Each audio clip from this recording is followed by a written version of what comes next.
Olá você aí, seja bem-vindo ao meu canal. Nesse vídeo aqui você verá o delegado-geral da Polícia Federal esculhambando, detonando Pedro Ayrara, um bolsonarista incubado. Veja bem, ele nunca se prontifica como bolsonarista, mas todos os seus anseios é para o bolsonarismo. Esse aqui é perigoso porque ele nunca mostra sua verdadeira cara, mas o delegado-geral da Polícia Federal vai deixar claro aqui para esse bolsonarista gado sujo como é que funciona o Brasil, como é que esse escândalo do INSS passou por 2019, 2020, 2021 e 2022 pelo Bolsonaro e nada ele fez. O delegado-geral da Polícia Federal vai jogar os fatos reais, concretos da economia do Brasil na cara do Pedro Ayrara, que é um gado bolsonarista inescrupuloso. Se você gosta desse tipo de vídeo, deixa um like, um comentário, compartilha esse vídeo, se inscreve no canal, seja membro do canal, tudo isso ajuda muito. Para os bolsonaristas aqui de plantão, ó, faz o L e continua chorando. Vamos lá. Um fator assim que é muito impressionante, pelo menos para mim,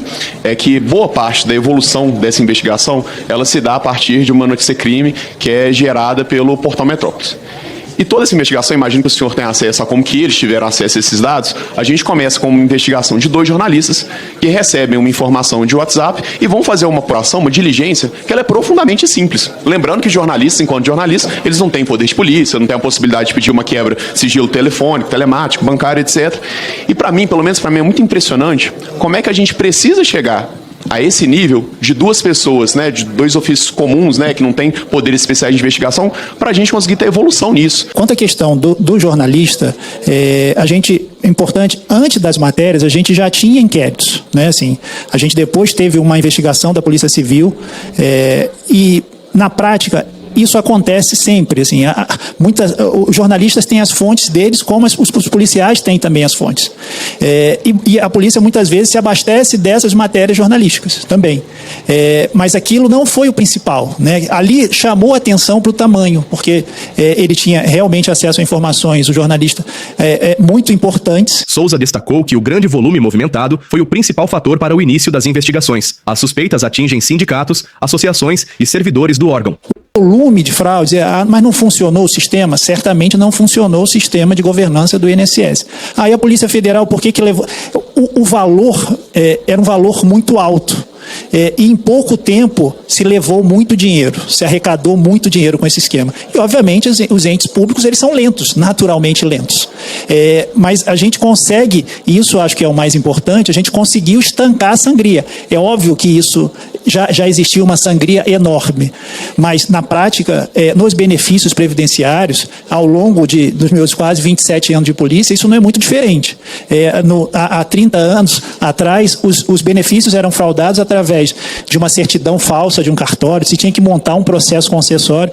Hoje, com a informatização, a gente tem os hackers invadindo e fazendo fraude nos sistemas. Assim, a gente tem uma mudança de paradigma nessas questões que facilitam também para o criminoso o acesso ao INSS. E como os valores no INSS, no Ministério da Previdência, é um valor que ultrapassa trilhão, todas as fraudes, quando a gente aprofunda, realmente tem um valor substancial. Essa é um valor muito grande, mesmo para quem tenha o conhecimento, quem trabalha, sem dúvida. Mas ele não nos espanta, infelizmente. Para Souza, o combate às fraudes contra aposentados exige medidas como o uso de biometria.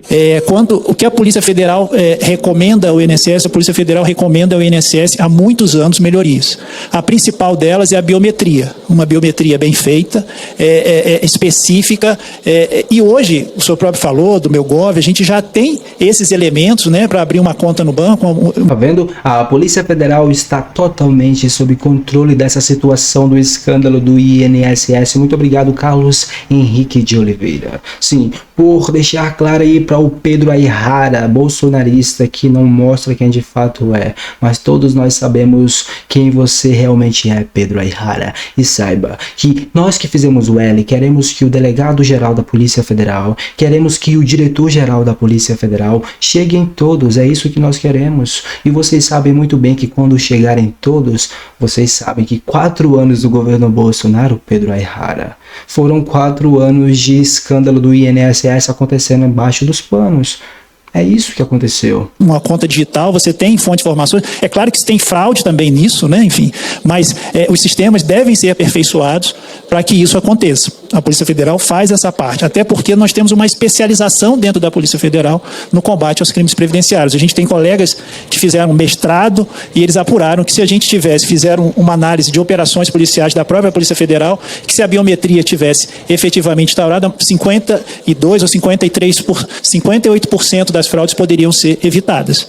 Então, assim, isso não é novidade, infelizmente, para nós, como cidadãos, né, como pessoas que vivemos desse Estado, mas a Polícia Federal tem tentado e tem feito o seu trabalho. Obrigado, Essa PF. é uma demonstração disso. Segundo um relatório da Controladoria Geral da União, usado como ponto de partida pela PF, os descontos em aposentadorias e pensões repassados a 11 entidades investigadas somaram cerca de 6,3 bilhões entre 2019 e 2024. Esse recorte de janeiro de 2019 a março de 2024... Onde estava Bolsonaro?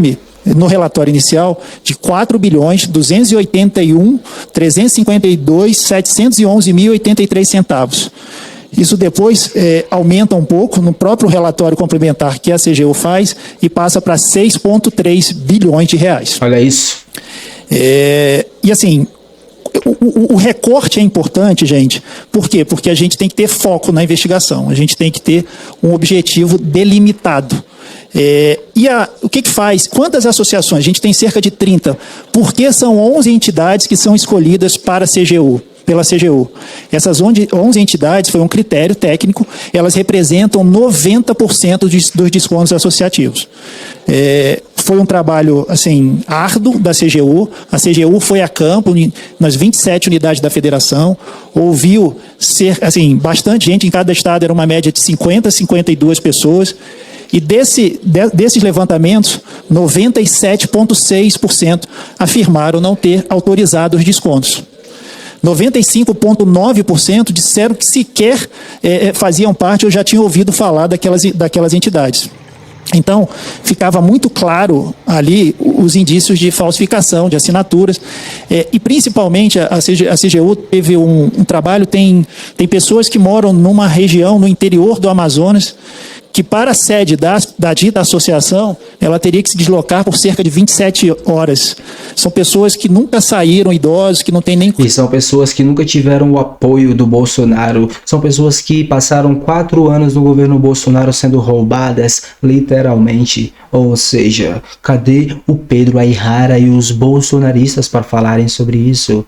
Porque o governo Lula vem e soluciona em muitos quesitos esse escândalo. Não está solucionado totalmente porque o buraco parece ser muito mais profundo do que a gente consegue ver. Vocês entendem o que eu falo. Muito obrigado, delegado geral da Polícia Federal, Carlos Henrique, pela voz contra esses bolsonaristas que se fazem de cínicos. É isso que eles se fazem, é de cínico. Capacidade de locomoção. No relatório da CGU fica muito claro que aquilo ali não era razoável, que aquelas pessoas provavelmente não teriam feito essa inscrição para ter direito a esse desconto. O delegado da Polícia Federal destacou que as fraudes aconteceram por falhas no sistema, mas que será uma oportunidade para o governo arrumar esses erros. Quanto à primeira indagação, deputado, em relação ao sistema, integridade, servidores, o que falhou mais, o que falhou primeiro, eu acho que todos falharam. Assim, essa fraude demonstra assim, um conserto, né, assim, de vários atores. A gente tem responsabilidade, a gente teve questões legislativas envolvidas nesse aspecto, a gente teve questões de governança do próprio INSS, a gente tem uma série de fatores envolvidos nesses fatos. Em relação aos jornalistas, enfim, os jornalistas têm um papel importante nessa apuração, mas eu não diria que foi só o jornalista o responsável por descortinar isso. Ele teve um papel importante e fundamental, mas não foi a única fonte. Exatamente. Muito obrigado, delegado-geral da Polícia Federal, Carlos Henrique, por combater, por dar respostas sólidas e concretas, porque a verdade ela sempre vence a mentira, e o Pedro Aihara já chega com cinismo, com perguntas feitas para que você erre de alguma forma ou que você se sobreponha aos seus pensamentos, mas nada disso aconteceu. Muito obrigado, delegado, pela voz coerente que você tem. Todos que fizeram o L está muito feliz pelo seu trabalho e pelo trabalho da Polícia Federal, saiba disso. Se você gostou desse vídeo, deixa um like, um comentário, compartilha esse vídeo, se inscreve no canal, seja membro do canal, tudo isso ajuda muito. Para os bolsonaristas aqui de plantão, ó, faz o L e continua chorando. Pessoal, muito obrigado pela companhia, vejo vocês na próxima, se cuidem, até lá, fui!